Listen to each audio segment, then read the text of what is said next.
Hi everyone. सो जैसा कि मैंने आपको बोला था कि हम हर कंपनीज के फाउंटेन पेन रिव्यू करने वाले हैं। सो उसी सीरीज को कंटिन्यू करते हुए आज उस सीरीज का नेक्स्ट वीडियो है। आज हम देखने वाले हैं Hauser Germany liquid ink fountain pen. So packet पे पहले क्या बेसिक इन्फॉर्मेशन है पहले हम वो देख लेते हैं, उसके बाद इसके डीप रिव्यू में जाएंगे। सो पहली चीज जो इसमें मेंशन की हुई है यूनिक लिक्विड इंक सिस्टम, वो इसलिए क्योंकि इसका निब के पास थोड़ा डिजाइन अलग है। एंड 35% मोर इंक, क्योंकि इस टाइप के जितने भी फाउंटेन पेन्स आते हैं सब में 2 कार्टिजेस है, 2 इंक कार्टिजेस है, बट इसमें 3 है। बैक के पीछे आप रिफिल कैसे डालोगे वो भी प्रॉपर इन्फॉर्मेशन दिया हुआ है, वहां से आप पढ़ के भी कर सकते हो।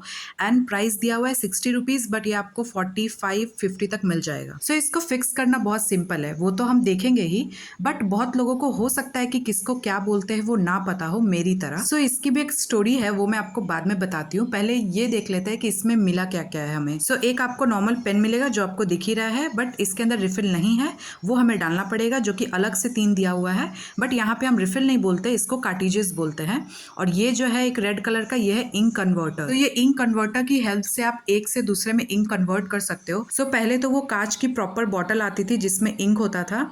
आप लोगों ने पता नहीं देखा है या नहीं देखा है तो कमेंट करना, आप गूगल पे भी सर्च करके देख सकते हो। बट मैंने वो असली में देखा है, इंक की प्रॉपर बॉटल मिलती थी भी मार्केट में, इंक उसमें भरा होता था, और जब भी आपका पेन का रिफिल खत्म हो जाए आप फिर से इंक भर लो और फिर से यूज कर सकते हो। सो जो पैकेट पे यूनिक टिप जो मेंशन किया हुआ था वो ये है। सो इस टाइप के टिप में ना सारे पेन्स में ये सिर्फ टिप होते हैं, उसके चारों तरफ ये जो गार्ड है ना वो नहीं होता है, बट इसके तरफ वो प्लास्टिक का गार्ड है चारों तरफ, जिससे कि टिप बहुत हद तक सेफ रह सकता है। सो ये इंक कार्टिजेस है, आप रिफिल कह सकते हो। इसमें 3 है, बट जो सारे कंपनीज के फाउंटेन पेन आते हैं उसमें 2 ही रहते हैं। तो इसकी स्टोरी ये है कि मैंने अपने चैनल पे फाउंटेन पेन का फर्स्ट वीडियो अपलोड किया था, मॉन्टेक्स का फाउंटेन पेन था वो, मैंने भी फर्स्ट टाइम ही देखा था। सो वहां पे मैंने ये इंक कन्वर्टर को पंप बोल दिया था। सो किसी ने कमेंट किया था कि ये इंक कन्वर्टर है, पंप नहीं। सो ये बात मैं कभी नहीं भूलूंगी, एंड आई लाइक इट कि किसी ने मुझे करेक्ट किया, जो कि बहुत अच्छी बात है। सो अब इसे फिक्स कैसे करते हैं वो देख लेते हैं। सो पेन को खोल के जो उसके फ्रंट का पार्ट है उसके पीछे से हमें ये इंक कार्टिजेस डालना है,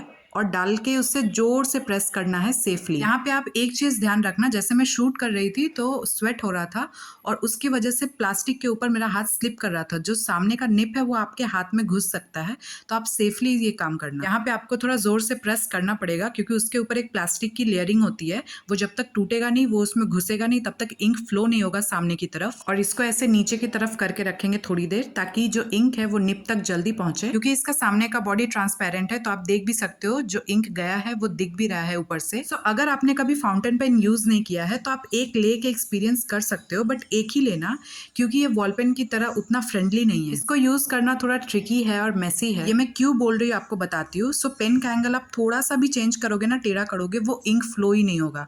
आप प्रॉपर एक सीधा एंगल में ही आपको लिखना पड़ेगा। आप सीधा नहीं रखोगे तो इंक फ्लो ही नहीं होगा। अभी आप लिख रहे हो, इंक आपको प्रॉपर डार्क दिख रहा है, बट किसी किसी पेन में ना ये इंक बाद में फेड हो जाता है और लाइट हो जाता है। अभी आप देख रहे हो कितना फाइन और पतला है, बट ये जब आप लिखोगे ना बहुत देर तो कहीं कहीं पे इंक ज्यादा गिर जाएगा, कहीं पे मोटा हो जाएगा। क्योंकि ये इंक है तो ये स्मज प्रूफ भी नहीं है, और बाय मिस्टेक आपने पेज पे कहीं पे अगर एक बार पेन टिका के रख लिया ना, वहां पे इंक फैलने लगेगा। इस वीडियो के लिए इतना ही, मैं आपसे मिलूंगी नेक्स्ट वीडियो में, और वीडियो पसंद आए तो वीडियो को लाइक करना मत भूलना।